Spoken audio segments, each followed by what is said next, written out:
Everything was ready: the rosemary roast, the candles on the table, the presents under the tree with little handwritten tags that read, "From Grandpa Jack."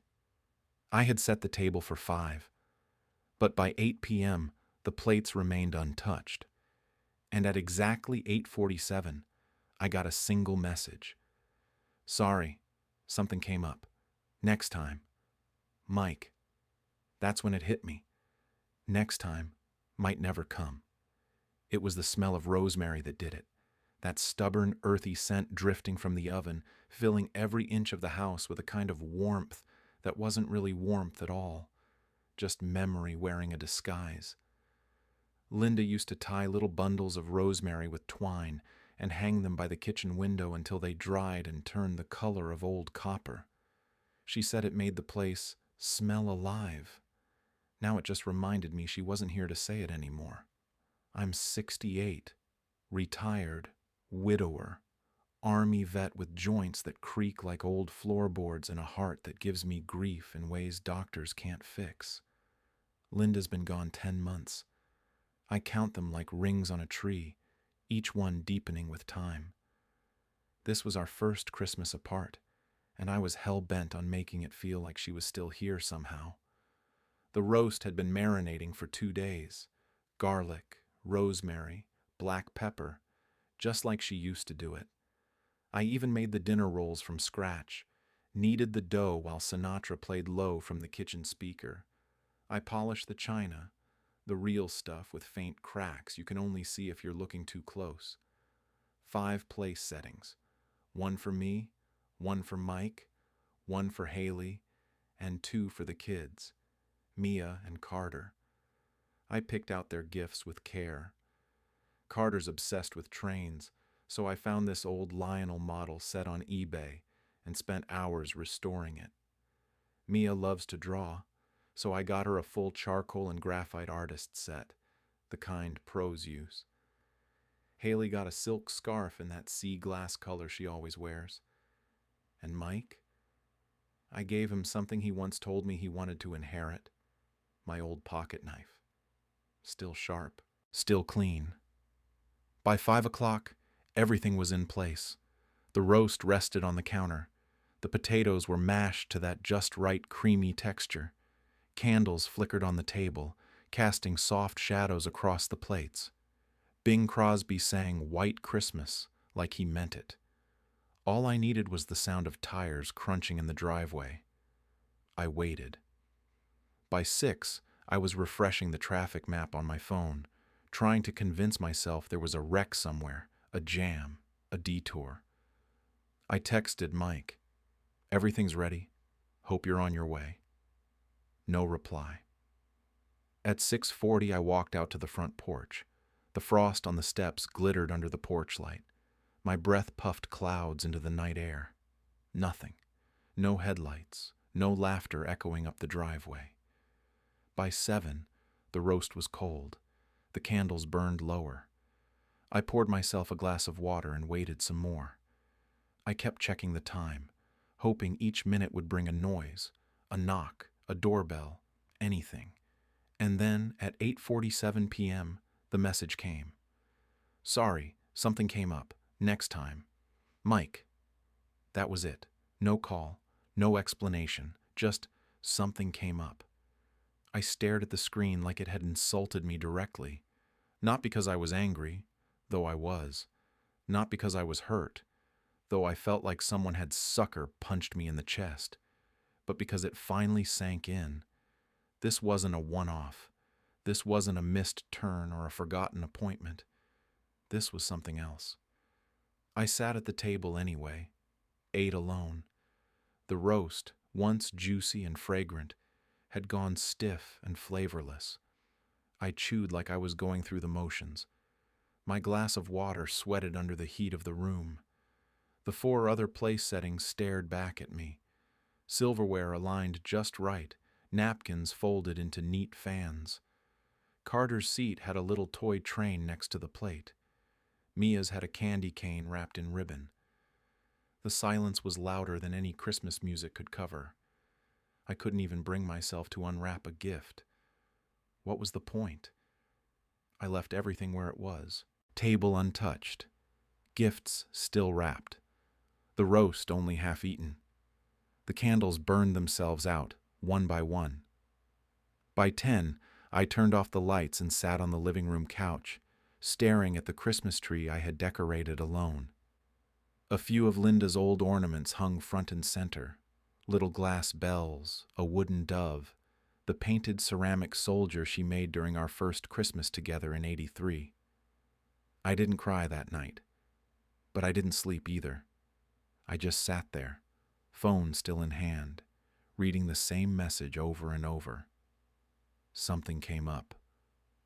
What kind of something comes up that makes you abandon your father on Christmas? I don't know when the drift began. Maybe after Linda's funeral. Maybe even before that. Mike had started calling less, texting in one-word responses. Haley was always polite but cold. The kids, God bless them, seemed to follow their parents' lead. The warmth faded like a dying fire. It wasn't a blow-up, not some fight where voices got raised and doors slammed. It was slower, quieter, like water wearing away stone.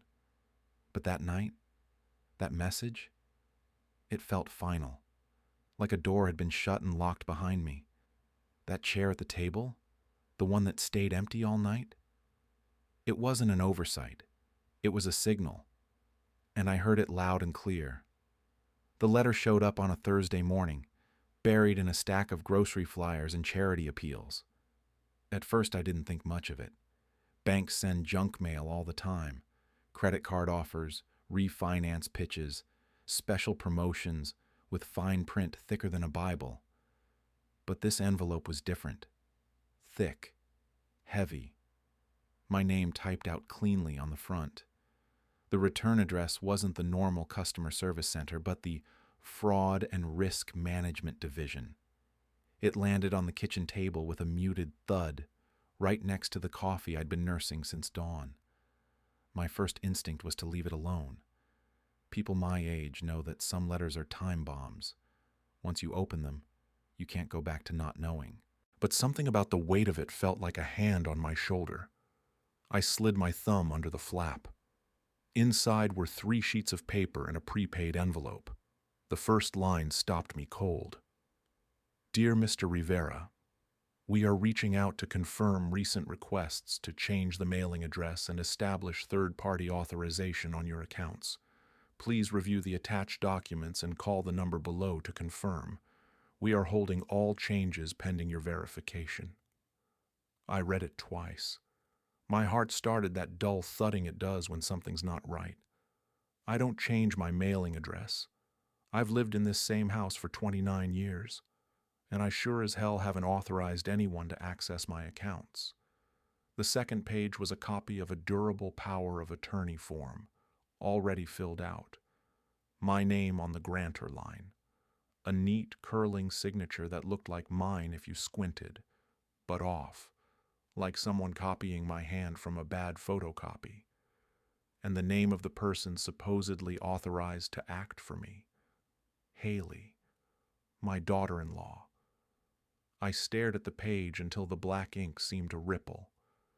The house was silent except for the tick of the wall clock, a sound that suddenly felt like a countdown. I turned to the third page, a notice from the bank that they had flagged the request as irregular because the signature didn't match my historical records. Please confirm whether you have executed the attached power of attorney and authorized the change of mailing address to the P.O. box listed. The P.O. box was in another city, one I'd never even driven through. I folded the papers carefully, lined the edges like a man trying to hold his hands steady, and set them back on the table. My coffee had gone cold, but my mouth was dry as sand. There's a kind of betrayal you can smell before you even put words to it. This was one of those moments. I reached for the phone, then stopped. My first impulse was to call Mike, ask what the hell was going on. But another part of me, the part the Army drilled into me decades ago, said, "Don't show your hand. Not yet. Information is power. Surprise is a weapon. So instead, I called my lawyer. Tom Briggs, the voice answered after 2 rings. Steady, slow, like a man who spent years in courtrooms. Tom and I served together back in '79. He's been practicing elder law for decades now. We've kept in touch over beers, funerals, and the occasional fishing trip. Tom, I said, keeping my voice level, I've got a situation. He didn't need much explanation. I read the letter to him line by line. When I got to Haley's name, his tone sharpened. Jack, he said, do not sign anything. Do not call them yet. I'll come by tomorrow morning. Bring every piece of mail you've gotten from the bank in the last 2 months. I told him I would. He paused, then added, and check your title documents. Make sure nothing's been recorded against the house. If you can, pull your credit report tonight. We'll start a paper trail. When I hung up, the house felt even quieter than before. The letter sat there like an intruder. I looked at Linda's photo on the mantel, the one of us at Yellowstone in '98, her hair whipping in the wind, both of us laughing. You wouldn't believe this, I muttered. You just wouldn't. I opened my laptop and went to the county recorder's website. My name was still on the deed. No liens, no transfers. Yet. My bank account looked normal too. Pension direct deposit, utilities drafted, the same rhythm it's had for years. But the idea that someone, Haley, had tried to step into my life legally, to take my signature and make it hers, that rattled me more than I wanted to admit. I sat back and stared at the kitchen wall. There's an old rifle hanging there, one Linda always told me to take down when the grandkids came over. It's unloaded, a relic of another life, but seeing it made something click inside me. This wasn't just paperwork. This was a maneuver, and maneuvers can be countered. I thought about Christmas night, the empty chair, the text message. Next time. Maybe they'd already been planning this while I was basting the roast. Maybe that's why they hadn't come. Couldn't look me in the eye knowing what they were trying to do. I took out a yellow legal pad from the drawer, wrote the date at the top, then 3 words, Haley, POA, fraud. Underneath I listed everything I could think of, account numbers, property records, the names of my doctors, the location of my will. I'd always kept my files neat, but now I started a new binder, tabbed and color-coded, like we used to do with intel reports in the service. At 10 p.m., my phone buzzed with a text from an unknown number. No words, just a thumbs-up emoji. I didn't reply. Instead, I turned off the kitchen light and stood in the doorway, looking at the dining room table still set from Christmas, 4 chairs untouched, their plates still on the sideboard. It wasn't just a meal that had gone cold. It was trust. Somewhere between the tick of the clock and the creak of the old house settling, I felt something shift inside me. Not rage. Not yet. Something colder. Steadier. Like a gear sliding into place. I may be old, I thought, but I'm not gone. And I'm not signing my life over to anyone. It started with the sound of bike tires crunching over gravel. Not a car. Not footsteps. Just that soft, rhythmic sound, followed by the creak of old handlebars and the click-click of spokes winding down to stillness. I was outside, watering what was left of Linda's winter plants, mostly dry rosemary, some half-frozen kale that refused to die, when I saw them. Carter and Mia, bundled up in coats too thin for the morning chill, standing at the edge of the porch like they weren't sure if they were allowed to be there. "Grandpa," Mia said, stepping forward. "Can we talk?" I nodded and wiped my hands on a towel hanging from my belt loop. "Course you can. Always." Carter was holding a candy cane, but he wasn't eating it, just turning it over and over in his hands like it was a question he hadn't figured out how to ask yet. He looked up at me with eyes that didn't belong on a 10-year-old. "Are you sick?" he asked bluntly. Mia elbowed him, but I just shook my head. Why would you ask that? He glanced at his sister, then back at me. Mom said you might not remember stuff soon, that we shouldn't worry if things change, that sometimes old people get confused. There was no malice in it, just worry. Mia added quietly, she said you might need help managing things. I leaned against the porch railing, heart tightening. They weren't here to visit. They were here on assignment, sent ahead like scouts to see what I knew, what I'd say. And what do you two think? I asked. They both went quiet for a moment, the way kids do when they're caught between love and loyalty. Finally, Carter said, I think you remember stuff better than Dad does. Like that story about the snowstorm in '82. You remember the color of the truck that towed you out. I smiled. Red Ford with a busted taillight. Exactly, he said. Then his expression changed, brow furrowing. But Mom and Dad, they've been talking, saying things like, he doesn't know what's good for him anymore. They said they might move in, Mia whispered, to help. But Carter said that's not what help looks like. I reached out, resting my hand on the porch railing beside theirs. They said anything else? Carter bit his lip. Mom said it's not stealing if someone's too old to remember what's theirs. That line hit harder than I expected, like a cold wind straight to the ribs. I looked out over the field where Linda used to plant sunflowers, trying to keep my face still. Inside, my chest was boiling. Well, I said slowly, let me tell you two something. They leaned in, eyes wide. I remember what matters. They nodded, both of them a little unsure what to say next. That's when I reached into my back pocket and pulled out the small notebook I'd started keeping the night the letter arrived. I handed it to Mia. Inside, in block letters, the first page read, Things they can't take.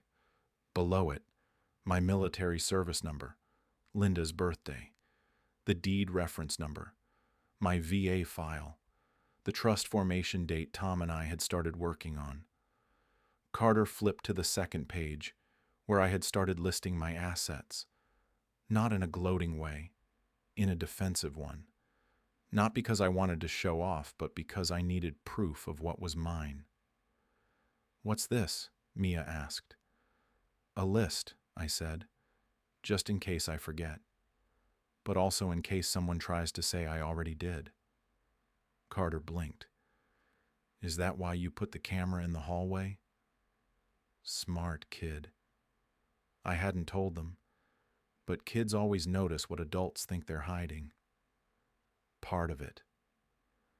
We sat together for a few minutes, the cold seeping through the wood of the porch, our breath fogging in the air. Eventually, Mia said, Do you want us to tell them we came? No, I said. Not yet. Okay, she said, slipping the notebook into her coat pocket like it was something sacred. But if you need us... I know, I said. I'll knock on the wood 3 times. Like always. That got a real smile out of them. They left soon after, their bikes zipping down the long driveway, the crunch of gravel fading into the wind. I stood there a while longer, thinking about what it meant when kids were more honest than their parents, when a 10-year-old had to explain what theft meant in his own house. I went inside and sat down at the kitchen table, the same one I had set for 5 just days earlier. I flipped open a different notebook, this one older, one Linda used to keep recipes in. I tore out a blank page and wrote, Step 1, confirm what they're doing. Step 2, document everything. Step 3, secure the house. Step 4, protect the kids. Step 5, don't lose your damn mind. The handwriting was shaky, but the intent was solid. If they were moving pieces, so was I. If they thought they could quietly shift my life into theirs, they were about to find out how much noise I could make. I set the notebook down and looked at the Christmas tree still glowing faintly in the corner. I hadn't taken it down yet. Couldn't bring myself to. Not because I was clinging to some holiday magic, but because it stood as a reminder of the night they didn't show and of what followed. They thought I'd crumble, thought I'd forget, that I was alone, outnumbered, cornered. They were wrong. You don't expect to find your name in public records unless you're dead, divorced, or elected. But there I was, on the county court website, tied to something I never signed, never knew existed, and never would have agreed to in 100 years. A pending conservatorship petition, filed by Haley, supported by a medical statement from a doctor I'd never met. I stared at the screen, numb. Petitioner, Haley Rivera. Respondent, Jack Rivera. Purpose, conservatorship of estate and person reason. Cognitive decline, poor financial judgment, susceptibility to exploitation. The irony tasted like rust. There was a form, scanned and grainy, uploaded as Exhibit B. It was a handwritten report from some primary care doctor in Fresno, nowhere near where I actually get care, claiming I was showing signs of mental decline, disorientation, and confusion. Signed and dated 3 weeks ago. The lies were subtle but devastating. I felt my fingers curling into fists, the mouse still under my palm. I hadn't always been the sharpest knife in the drawer, but I knew damn well when someone was trying to swap me out of my own life like a bad light bulb. The doctor's name didn't even ring a bell. And yet here it was, being used to convince a court I wasn't capable of writing my own grocery list. I printed the entire packet, 33 pages, and called Tom.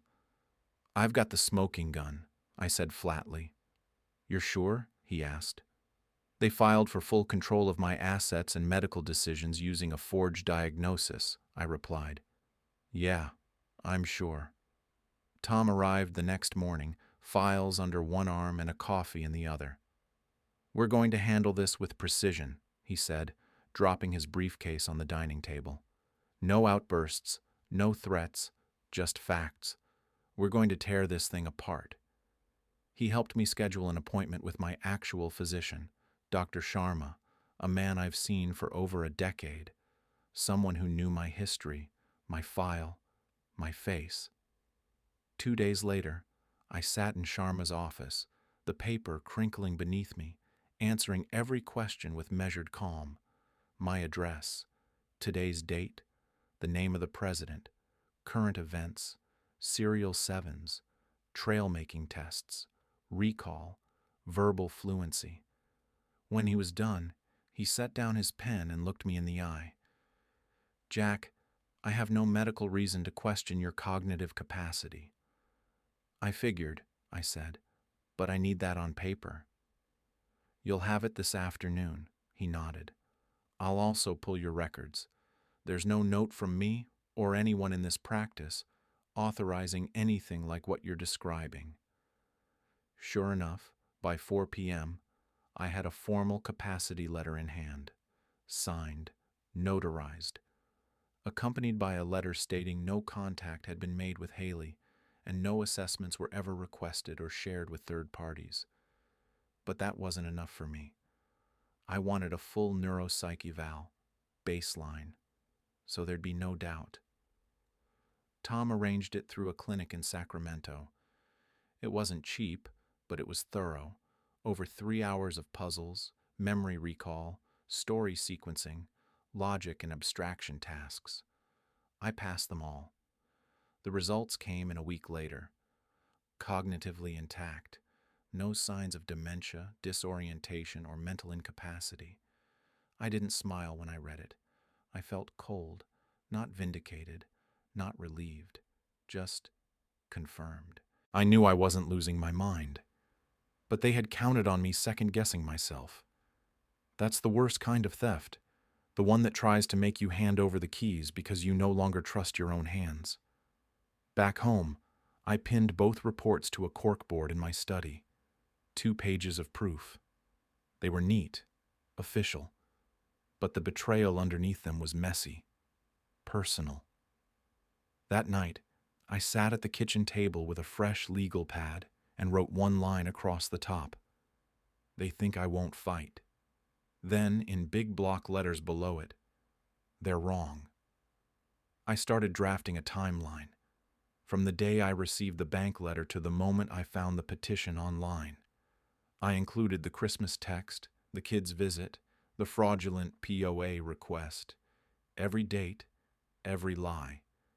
I also began building what Tom called a preemptive strike packet, a folder with my capacity letters, the neuropsych report, copies of my deed, power of attorney revocation, and affidavits from both me and my physician.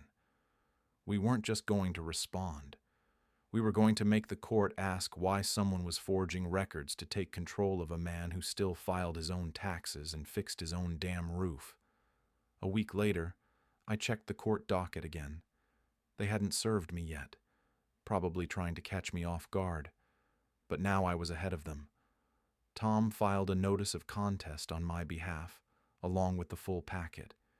He also requested an emergency hearing to dismiss the petition based on fraudulent documentation.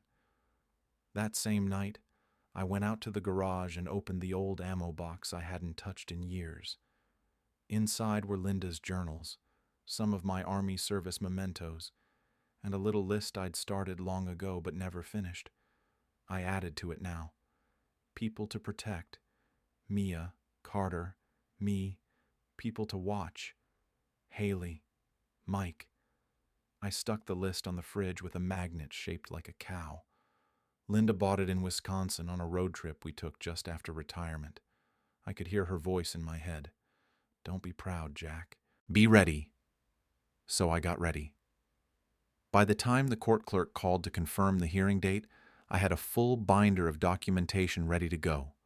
Labeled, indexed, copied, let them come. Let them walk into that courtroom expecting a confused old man. What they'd find instead was a soldier with evidence. The day Tom came back with the final paperwork, he was dressed like it was a funeral. Black overcoat, charcoal tie, and that quiet, razor-sharp look in his eyes that told me he wasn't here to chat over coffee. He was here to build a fortress and bury anyone who tried to breach it. He set the folder on the table between us with a kind of finality. You ready to move? He asked. I nodded once. Do it. He slid over the first document.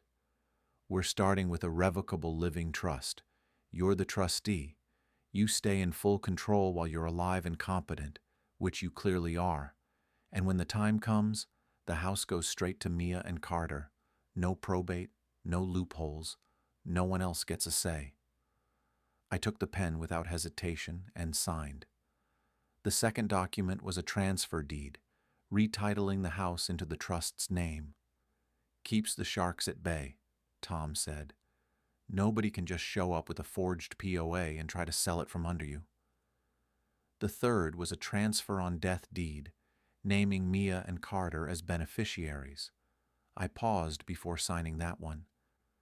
Should I talk to them first? Tom looked me in the eye. You already have.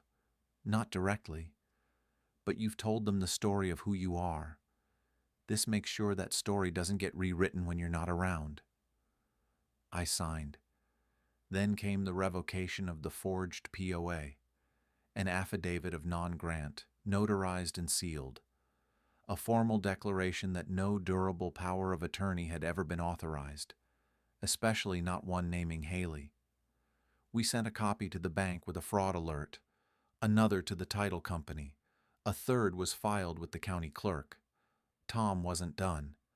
We're also sending a report to Adult Protective Services. Financial exploitation of an elder is no small matter in this state.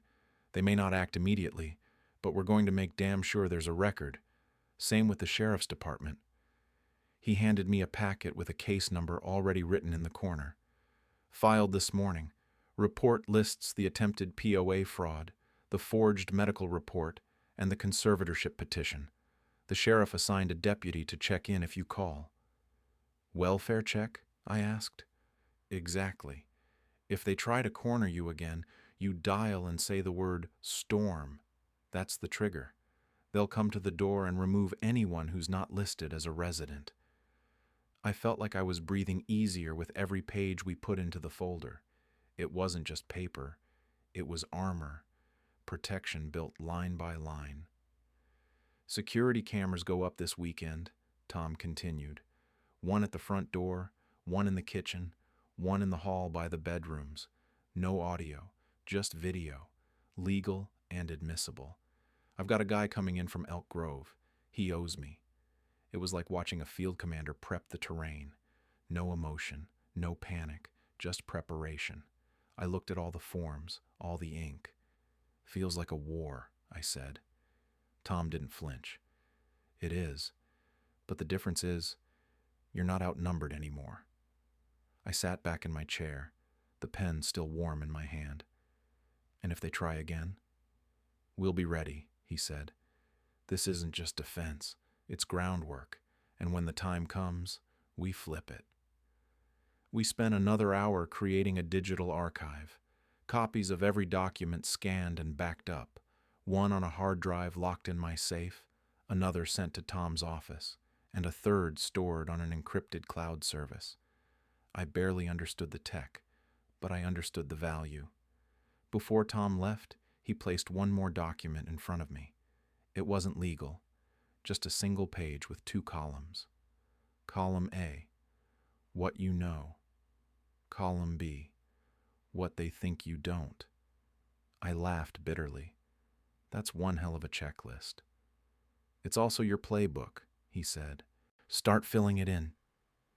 After he left, I sat in the silence of my living room, the same room Haley once walked through like she already owned it.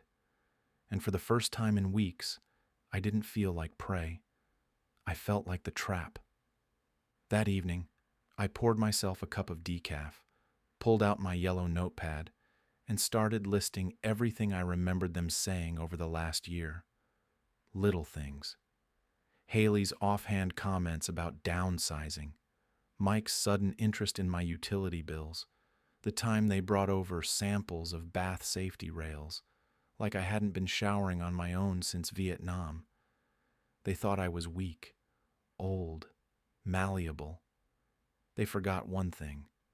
I built this house with my hands, paid off every cent, buried my wife from this porch. I know every creak in the floorboards, every loose nail in the banister, every lie someone tells when they're looking out the window and not meeting your eye.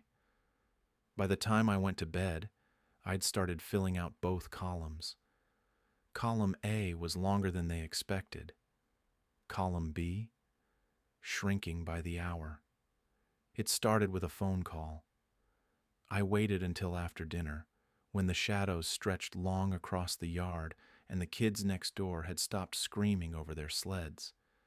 The house was quiet, camera lights blinking steady, legal binders stacked neatly on the sideboard like war plans waiting to be activated. I dialed Mike's number and let it ring twice before he answered. Dad? His voice was cautious, like he thought I might yell, like he wasn't sure whether to act offended or innocent. I've been thinking, I said slowly. Maybe it's time to get things in order. There was a pause, just long enough to let me hear the gears grinding in his head. You mean legally? He asked.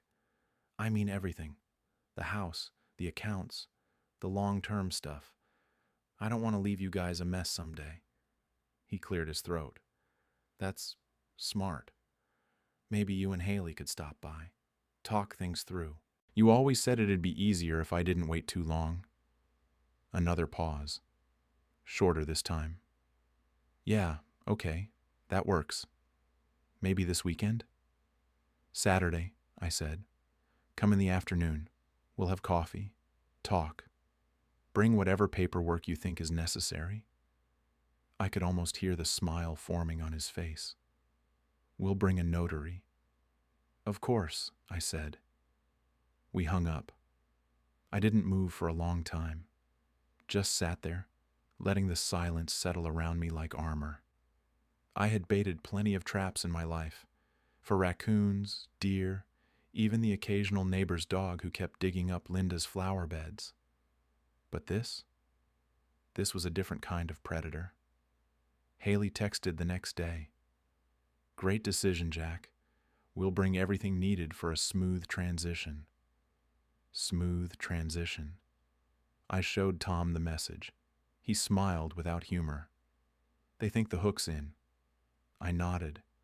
They don't know I'm holding the damn rod. We finalized the setup Friday night. I walked Mia and Carter through the plan over hot cocoa and half a bag of stale marshmallows.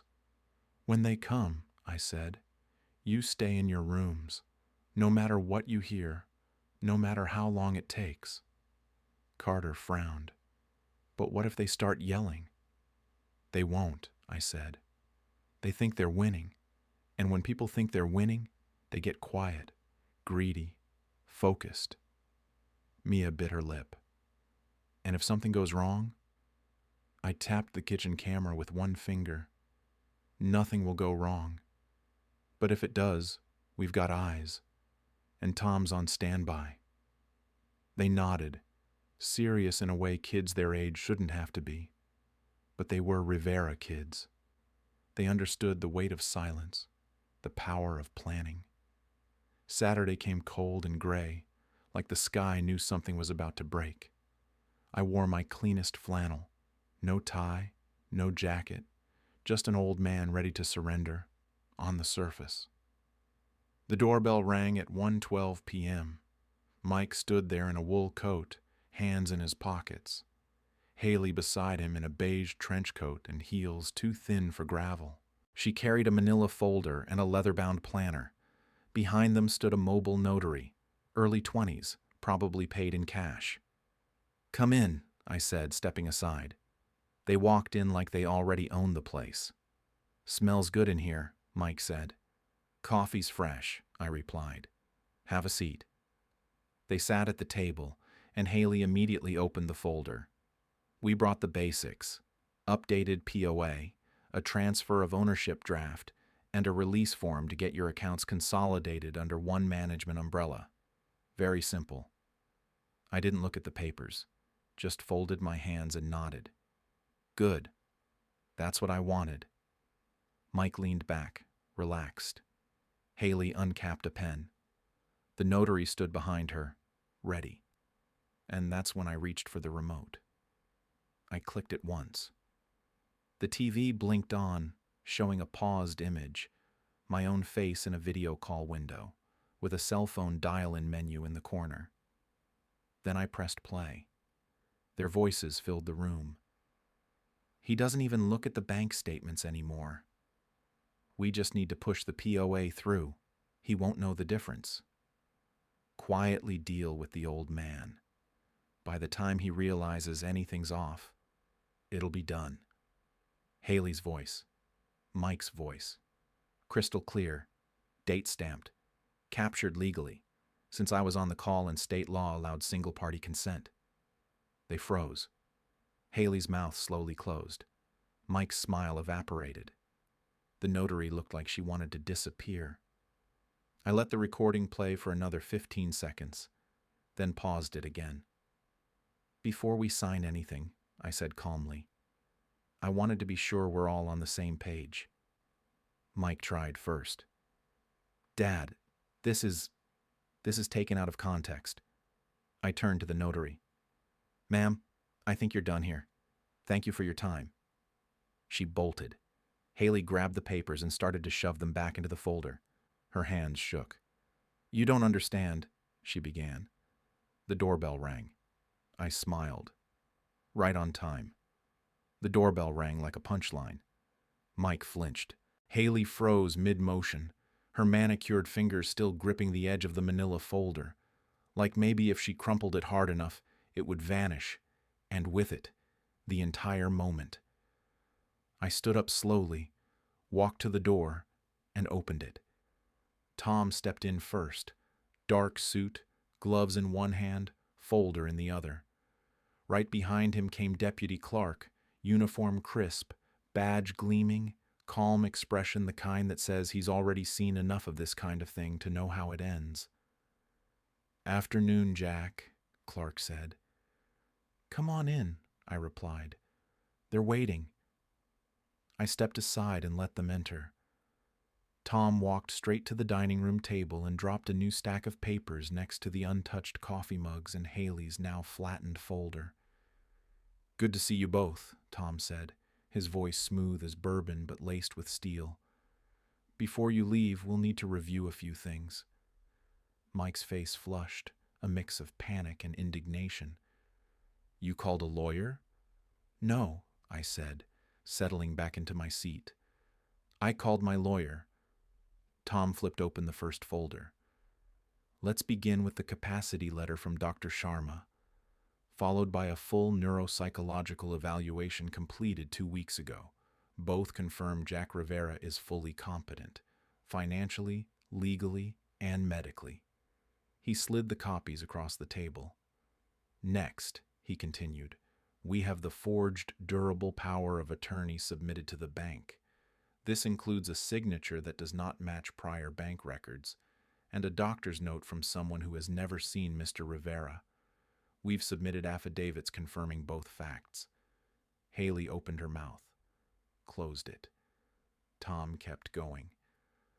"Following that, we have a petition for conservatorship filed in county court, filed without Jack's knowledge, supported by that same forged documentation."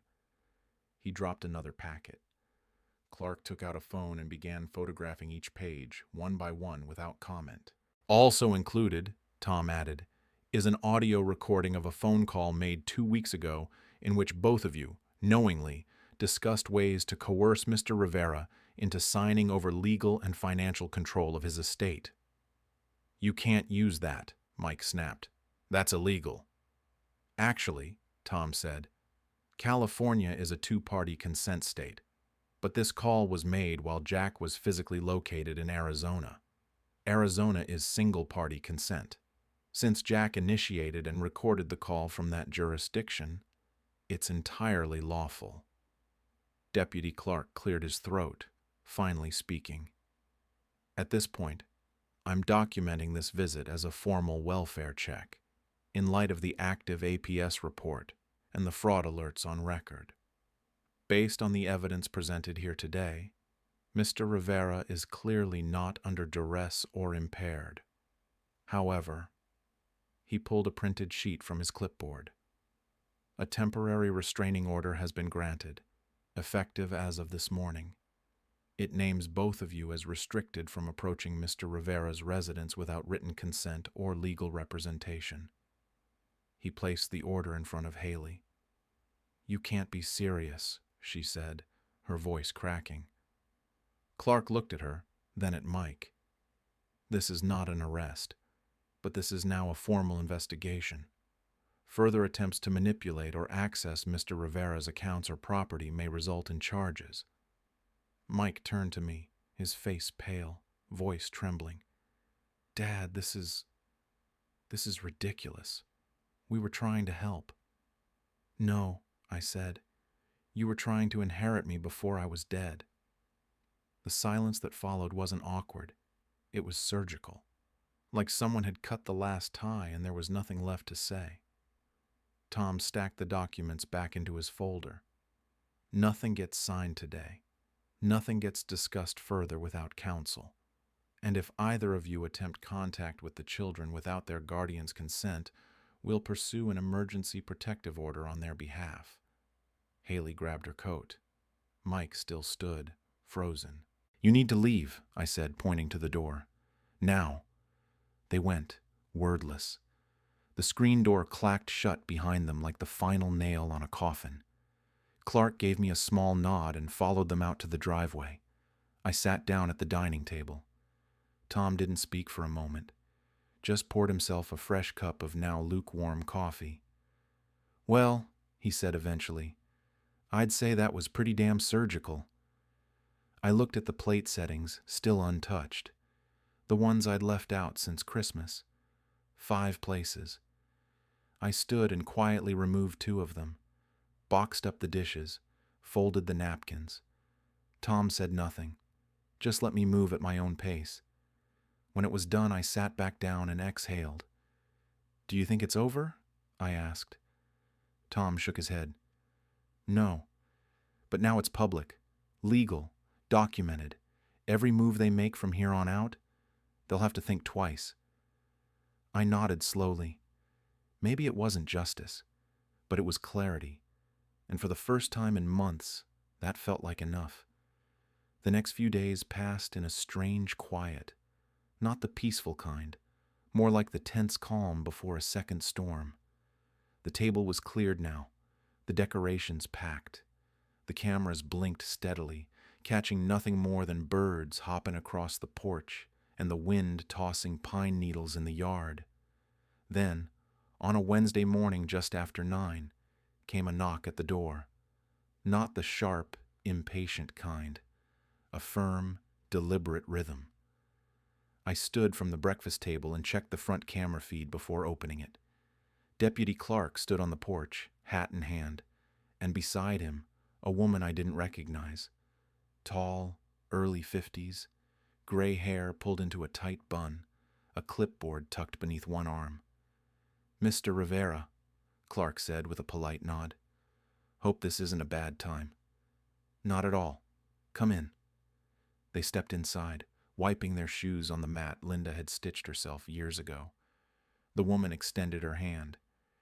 Emily Tran, Adult Protective Services. We received the fraud report filed last week and escalated it to a formal investigation. I'd like to speak with you and verify some documentation if that's all right.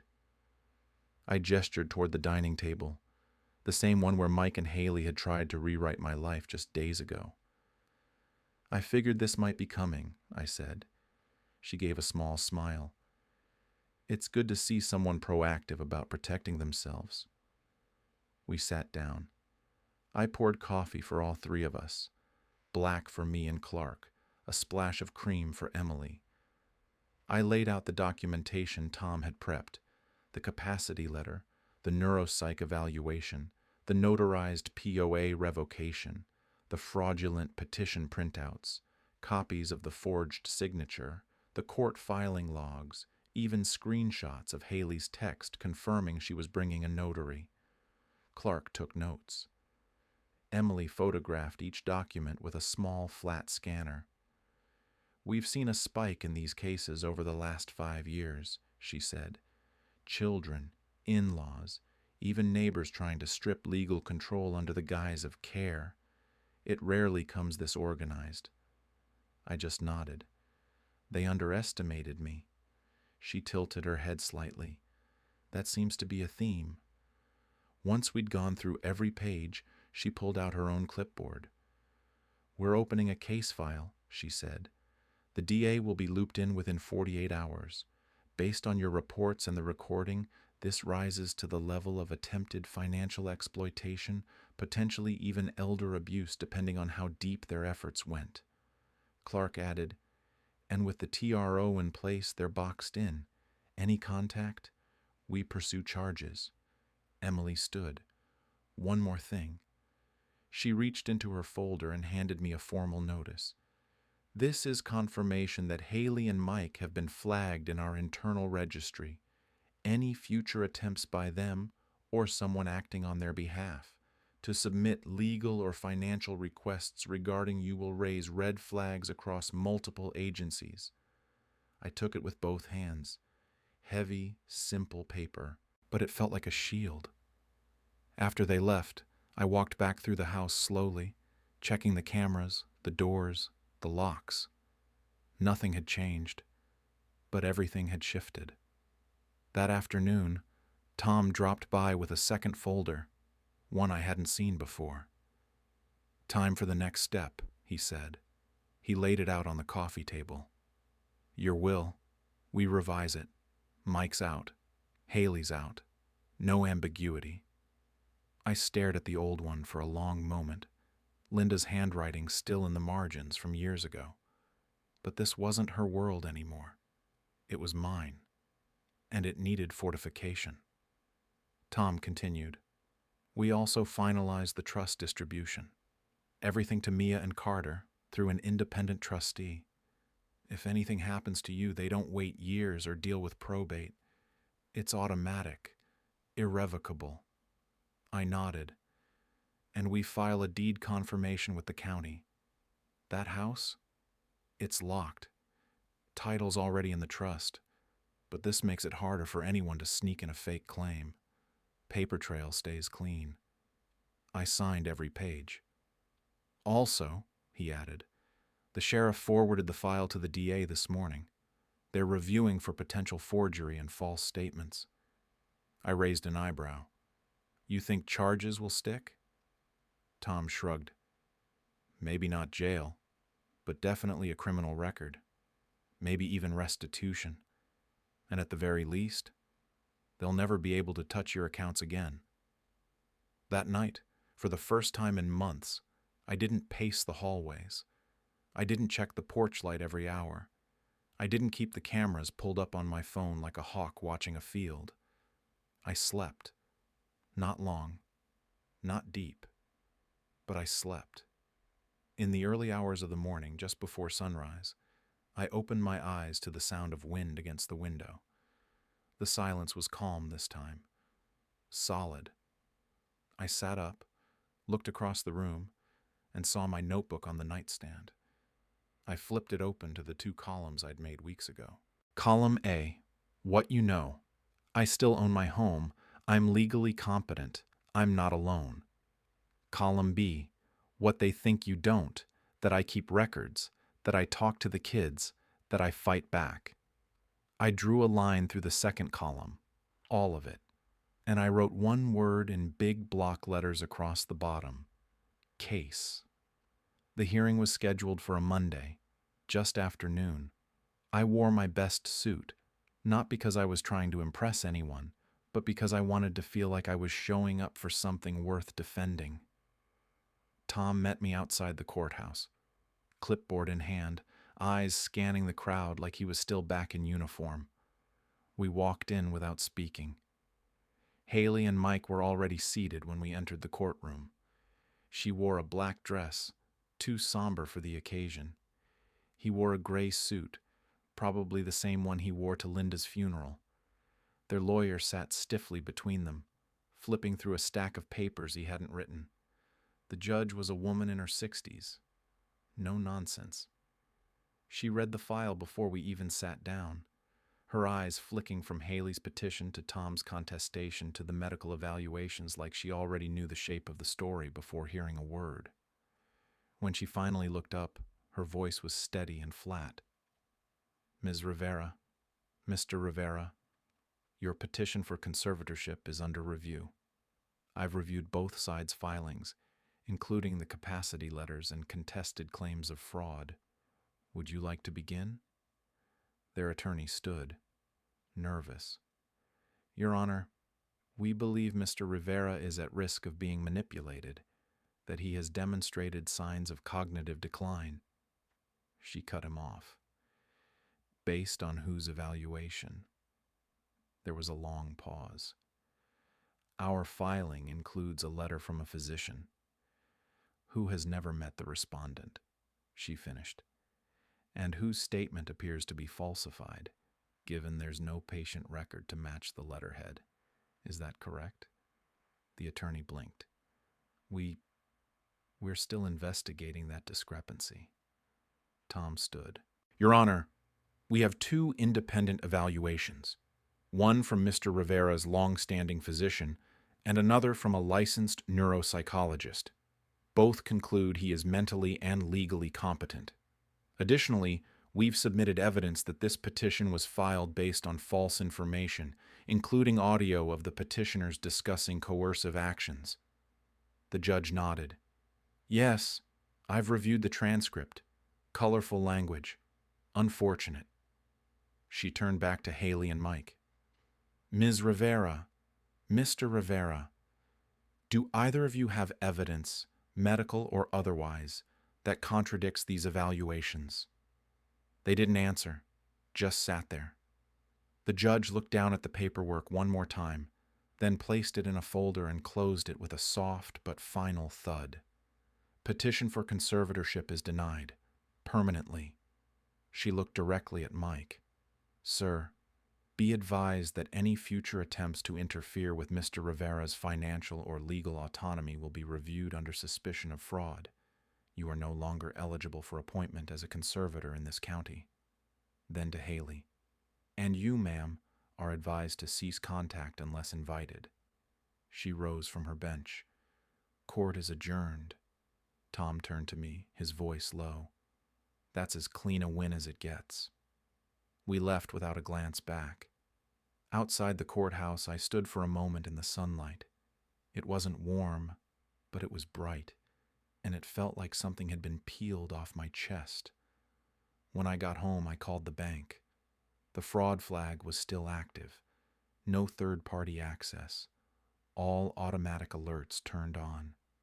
I asked to speak with the branch manager and had the fraud department send a permanent block on any POA requests from the names Haley or Mike Rivera. They agreed without hesitation. Next, I checked the title records. My home was now fully confirmed under the trust. The revocation had gone through. The county clerk's website showed the deed was secure, protected from sale or lien without trustee approval. The TOD, Transfer on Death Deed to Mia and Carter, was filed and indexed. Tom filed the updated will that evening. Mike's name was removed entirely. The executor was changed. Haley's name was nowhere in sight. Everything now flowed to the kids, under the guidance of Tom's partner, an independent trustee with oversight and full legal protection. By Friday, I got the official notice. The sheriff's department had forwarded the file to the district attorney's office. Charges were being considered for document forgery, attempted elder abuse, and submission of false records in a legal proceeding. It might take months, maybe longer, but the file was open, and it had teeth. The house felt quieter, but not lonely, safer, like it had gone from vulnerable to fortified. I took down the security footage from that day and locked it away on a drive marked insurance. Mike never called. Haley didn't text. Their silence was the loudest thing in my life that week, and I was okay with that. That Sunday, Mia and Carter came by with a lasagna. Their neighbor helped them bake. "We heard," Mia said softly, setting it down on the counter. "Dad's been yelling a lot. Says it's not over." I smiled and shook my head. "It's over. He just doesn't know it yet." Carter handed me a little drawing, a cartoon of me in a cape, holding a cane like a sword. "Grandpa the Avenger," he said. I laughed harder than I had in weeks. Later that night, I stood on the back porch, looking up at the same stars I used to count with Linda. The wind was cold. The air was still. But inside I felt grounded. I didn't win because I out-yelled them. I won because I stayed calm, documented everything, and didn't let their lies define my reality. I was still Jack Rivera, retired veteran, husband, grandfather, homeowner. And now I was the man who wouldn't be erased. The house smelled like cinnamon and wood polish again. Not quite like when Linda was alive. No one could bake like she did, but close enough. I had learned to mimic the way she made cider. Whole cloves, orange slices, a splash of bourbon at the end. The kids liked it without the bourbon, of course. I drank mine with a little extra. It was Christmas again. 1 year since the table sat full of untouched plates, since I sat in silence waiting for a knock that never came. This year, they knocked. Mia and Carter showed up around noon, cheeks pink from the cold, arms full of mismatched wrapped presents. Behind them came 2 of my veteran buddies, Reggie and Carla, both retired, both a little rough around the edges, both exactly the kind of people who know what it means to be left behind and what it takes to come back. I had set the table again, this time for 5, but the seats were different. No spot for Mike, no chair for Haley. I didn't remove them like last year. I simply never put them out to begin with. A new wooden sign hung on the porch, screwed in just below the mailbox. Rivera Living Trust, no trespassing.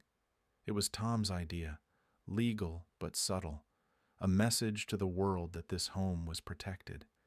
We ate slowly. Cider flowed. Reggie brought a smoked ham so salty it made your teeth ache. Carla made cornbread from an old army mess recipe that somehow turned out fluffy and warm. Mia made cookies. Carter broke 2 ornaments trying to hang a sock monkey on the tree and apologized like he'd burned the house down. I told him it added character. After dessert, I handed them their gifts. To Mia, a journal, thick leather-bound, pages lined in soft tan, with a fountain pen clipped inside. She opened it gently, saw the first few pages already filled with my handwriting. It wasn't poetry or lectures.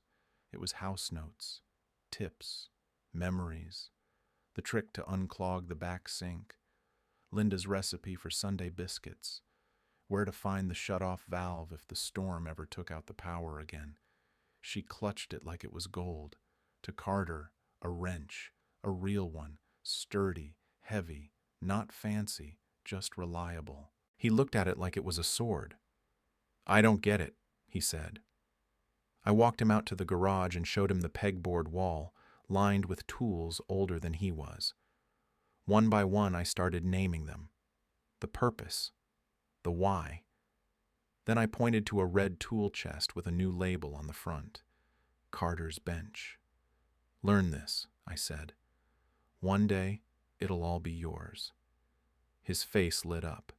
He didn't say much, just nodded once like he understood. Reggie and Carla left around 6. They hugged me like family, told stories from Nam that the kids had no business hearing, and promised to be back for New Year's. After they left, Mia helped me clean. Carter swept the porch. The tree blinked slow, steady lights.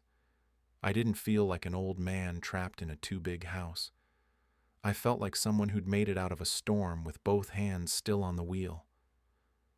We sat in the living room with cocoa and cider, and for the first time, I let myself ask the question I'd been avoiding all year. "Do you think they'll come back?" I asked. Mia looked at me, then at the window where snow had started to fall. "I think people come back when they're ready to admit they were wrong," she said. Carter shrugged. "Or when they need something again." I smiled. The kid had my read on the world. "But if they do," Mia added, "you don't have to let them in." I looked around the room. Nothing felt haunted anymore. No more ghosts at the table. No more empty chairs waiting for someone who'd already left in every way that mattered. "No," I said. "I don't." When they left that night, I walked them to the driveway, watched the taillights disappear down the long road, and stood there until the cold sank deep into my bones. And then I went back inside. I didn't check the locks, didn't peek at the cameras, didn't sit by the door hoping for something different. I just turned off the lights, warmed my cider, and sat by the tree, letting the blinking lights reflect off the window pane. I had fought back. I had reclaimed my name, my house, my story. And this time, not a single chair sat empty, not because everyone came, but because only the right ones did.